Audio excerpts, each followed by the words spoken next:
আসসালামু আলাইকুম বন্ধুরা, জামিরুল কিচেনে সবাইকে স্বাগতম।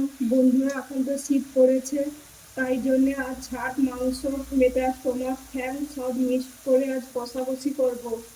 তোমরা রেসিপি দেখবেন, নিশ্চয়ই খুব ভালো লাগবে। যদি ভালো লাগে বাড়িতে একবার হলেও রান্না করে খাবেন, দেখবেন খুব ভালো লাগবে। শীতকাল তো পড়ে গেল, শীতকালের জন্য এই মাংস রান্না করব। আমি নিয়েছি মেটা স্টোমাক, এই ডানার মাংস নিয়েছি, গলা মাংস নিয়েছি, ঠ্যাং নিয়েছি, ছাট নিয়েছি, মেটা স্টোমাক নিয়েছি। এগুলো বেছে কেটে ধুয়ে নিচ্ছি। এইরকম করে আমি সব মাংস পরিষ্কার করে কেটে নিয়েছি, আবার ধুয়ে নেব।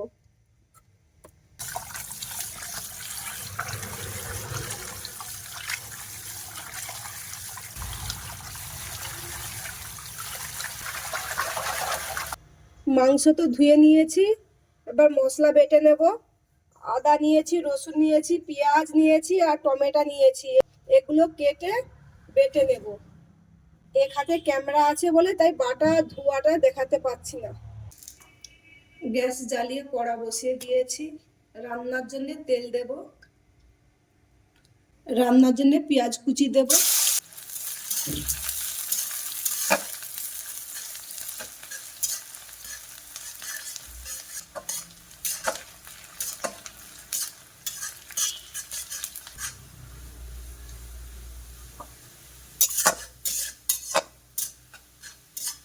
পেঁয়াজ লাল কালারে হয়ে গেছে, অল্প করে জল দেব।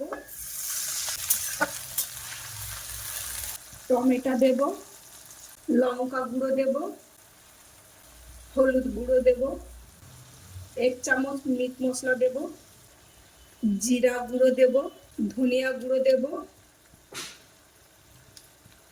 আদা রসুন বাটা দেব। মশলা কষে নেব।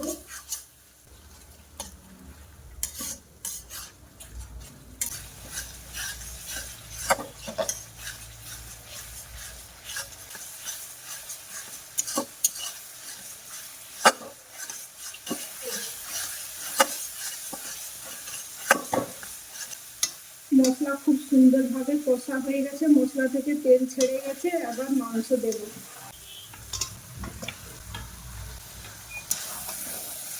মাংস আর মশলাকে কিছুক্ষণ কষে নেব।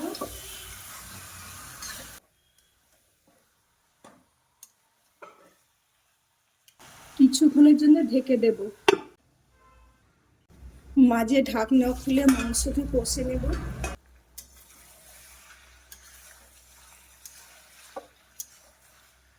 নুন দেব, মাংসকে কিছুক্ষণ কষে নেব।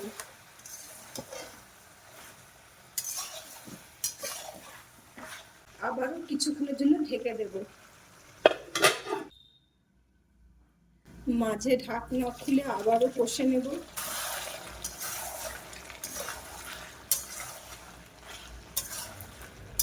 বাড়িতে তৈরি করা গরম মশলা গুঁড়ো দেব। গরম মশলা গুঁড়ো দিয়ে কিছুক্ষণ মাংসকে কষে নেব।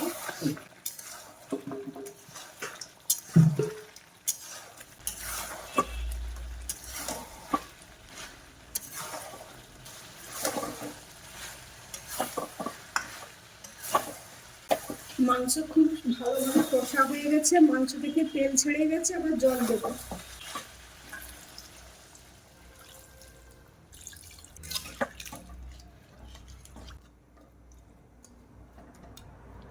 এবার ঢেকে দেব।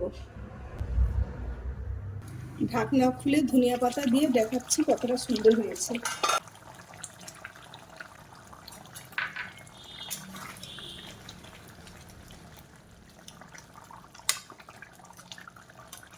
তরকারি রান্না হয়ে গেছে, গ্যাসটা বন্ধ করে দিচ্ছি।